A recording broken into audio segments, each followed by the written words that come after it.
Any questions of Gael? I want to make one comment. So this is the hard copy version of Pomegranates. Gael referred to a piece called Paralysis, not correctly spelled. The paralysis. Yes. And I must say, you know, I had the pleasure, it started out as a duty, but it ended up being a pleasure of reading this. And if you just go and read one piece from this, go to the historical website and read the piece on paralysis. I mean, Gael gave you one of the punchlines, which is that they went to the cinema and stuck cotton wool, what was it in? With oil or something? Olive oil. Olive oil in their nostrils. But even the story about not talking to the little girl next door through the fence because you might get, you know, contaminated. I mean, so much of it relates to today. And I think even though this, you know, some of the stories in this are 100 or so years old, a lot of them resonate today. So please, if you have a chance, go check out their website, have a look for it. You just can search for Pomegranates and you'll find it. But it is well worth reading, and I must say, it was a shame that it never sold well. Yes, I think that, well, I know that back in the day, that Millennium, who published it, thought that the Jewish community would rise up as a unit and everybody would buy one and they'd be going home rich.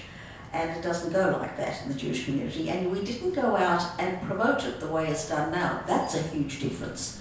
New books now get into bookshops, they have authors travelling around, they have you on the radio, you go and get a signed copy, and there's a whole deal with marketing which didn't happen then.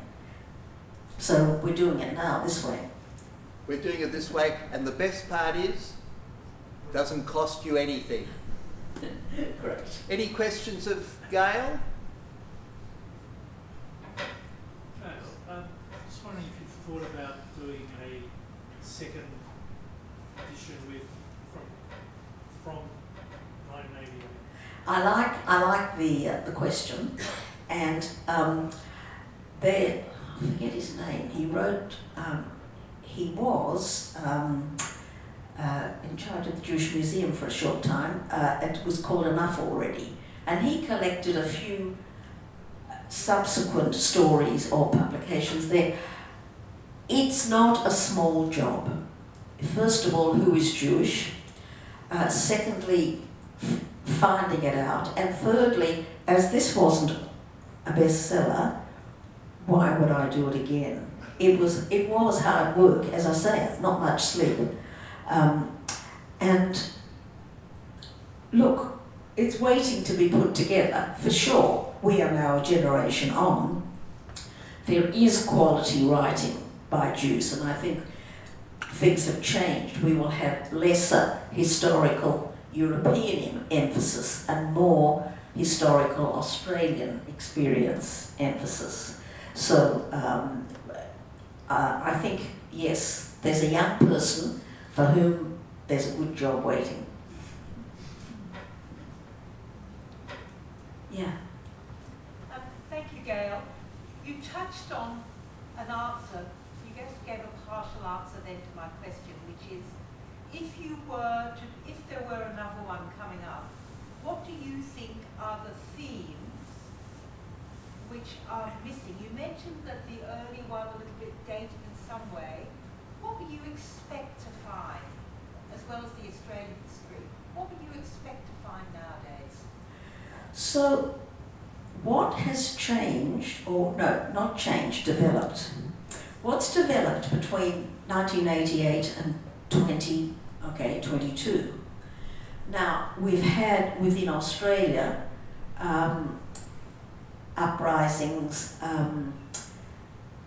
the increase in anti-Semitism, the numbers of young people who make Aliyah, the change in Jewish orthodoxy. There are now women's much greater involvement. I was, by then, as Peter said, the first Orthodox woman to be called to an aliyah. Now it's happening every week, not necessarily in an Orthodox synagogue, but yes, in an Orthodox synagogue as well. There's a Jewish rabbi in Melbourne who's a woman, Jewish rabbi, of course she's Jewish, and there's now Judy Levitan in Sydney. So we've come forward Jewishly a very long way.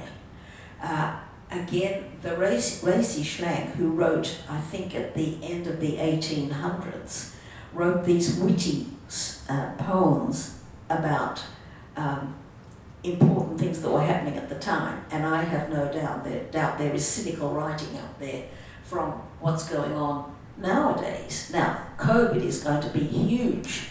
That's going to be a whole topic of itself.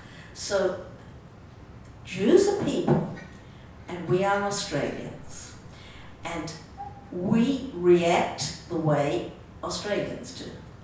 And we have to keep this in mind all the time. We're not different, we're the same. So what makes it Jewish, and what I looked for, as I said, was passion and an identity with our way of thinking. Gail, if I can add or ask, normally a book about Jews has a lot of stuff about Israel. If anything, Israel hardly gets a mention in this book. Was there a reason behind it?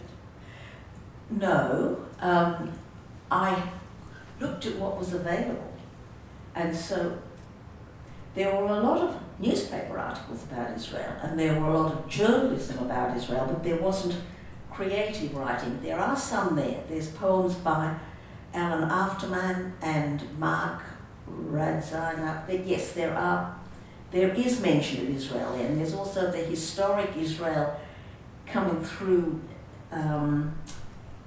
interpreted today, but it's only because that's what I could find. So if this book were compiled today, would we see more Israel in it? I would imagine, but again, if I'm using those constraints that I set up for myself, I mean, I was offered a lot of newspaper journalism, a lot of and magazine journalism, but it didn't give me a sense of self within the writer, and that's why I rejected it. And if there is somebody who has something to say about Israel and it's a personal thing, then I think yes, it would be, but I didn't find it when I was looking then. Yeah. Gail, didn't you say at the beginning that the book was commissioned for the bicentenary of Australia? Yes. So my question is, why do you think there should be mention of Israel if we're looking at the bicentenary in Australian Jewish writing? But the writings were right up to contemporary writings, you know, the 1970s or so. There were Australians who were in Israel who wrote, Yeah. or Australians who went to Israel and came back and wrote. And so that's, yes, you're right. You're right, it is an Australian story, but Israel is part of the Australian Jewish story. Any other questions? In that case, Gail, thank you very much.